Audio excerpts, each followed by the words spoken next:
তারেক রহমান, তিনি তো বলেছিলেন মানে শীঘ্রই ফিরবেন।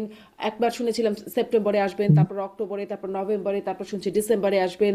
এখন প্রশ্ন করছি যে তফসিল তো ঘোষণা হয়ে যাচ্ছে, নির্বাচনের আগে তিনি ফিরবেন কি জনাব আব্দুল সালাম? না না, অবশ্যই। কারণ উনি তো নির্বাচন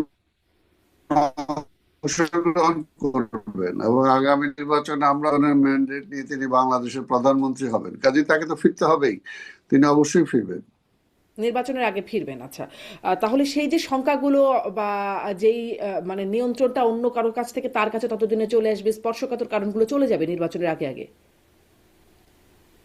জনাব শঙ্কা তো মাসুদ ভাই নিজেও এই আরেকটা শঙ্কা করছে যে যে কোনো মুহূর্তে যে কোনো কিছু শঙ্কা তো থাকবেই। হুম, শঙ্কা তো প্রতিটা মানুষের জীবনেই থাকে, প্রত্যেকটা রাষ্ট্রের জীবনেই থাকে। সবকিছু নর্মালি সবকিছু হয় না, তাই না? শঙ্কা তো থাকে, শঙ্কা নিয়ে এগিয়ে যেতে হয়। এখন আমাদেরকে এগিয়ে যাওয়ার পালা, এগিয়ে যেতে হবে এবং একটা নির্বাচিত সরকারের কাছে রাষ্ট্র ক্ষমতাটা বোঝানোর ব্যবস্থাটা করতে হবে। যত জি দ্রুত করতে পারি ততই দেশের জন্য মঙ্গল। জি, নিশ্চয়ই। অনেক ধন্যবাদ জনাব মাসুদ কামাল। জনাব আব্দুল সালাম যেটি বলছেন যে অবশ্যই তিনি ফিরবেন, কিন্তু মানে অবশ্যই বললেও একটু সন্দেহ শঙ্কা বা মানে প্রশ্ন থাকে কিনা, কারণ অনেক দিন থেকে শুনছি। আপনি কি মানে কি মনে হচ্ছে তারেক রহমান ফিরছেন? যদিও দলের পার্সন না না, বলছেন উনি যে তো জি। বাংলাদেশের ছেলে, বাংলাদেশের একটা পলিটিক্যাল পার্টি, সবচেয়ে বড় পলিটিক্যাল পার্টি, উনি সবচেয়ে বড় নেতা। শুধুমাত্র সিটি ব্যাংকে অ্যাকাউন্ট থাকলেই করতে পারবেন গুগল পে, তাই অ্যাকাউন্ট খুলুন আজই। যদি বাংলাদেশে না ফিরে কি করবেন? ফিরতে তো হবেই। কিন্তু আমার না কতগুলো প্রশ্ন মনের মধ্যে জাগে আর কি। আমি ঠিক বুঝি না, আমি হিসাবটা মিলাতে পাই না। ধরেন কালকে তফসিল ঘোষণা হইলো, তারেক রহমান কি ভোটার হয়েছেন? এখনো তো হন নাই।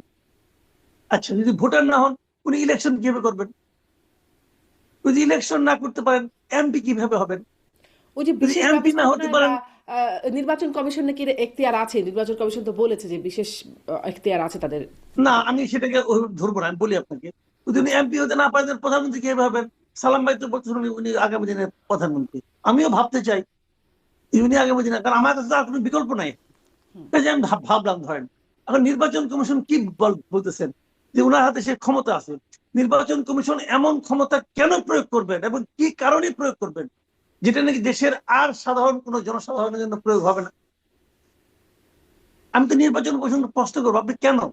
তারেক রহমানের কি ভোট কটা? একটা না? আমার তো ভোট একটা। তো ওনার জন্য যেটা প্রয়োগ হবে সেটা কি আমার জন্য প্রয়োগ হবে? আমার জন্য প্রয়োগ হয়ে না হলে ওনার জন্য কি কারণে হবে? যদি ওনার জন্য হয়, তাহলে কি আমি প্রশ্ন করতে পারবো? সেই এখতিয়ার কি আমার নাই? নির্বাচন কমিশন বললেই তো হবে না রে ভাই। আমার কথাটা হলো কি, নির্বাচন কমিশন যখন বলবে আমার হাতে সব, তাহলে নির্বাচন কমিশন তাকে বিজয় ঘোষণা করে দেখ। তাও তো তার ক্ষমতা আছে কিনা জানি না।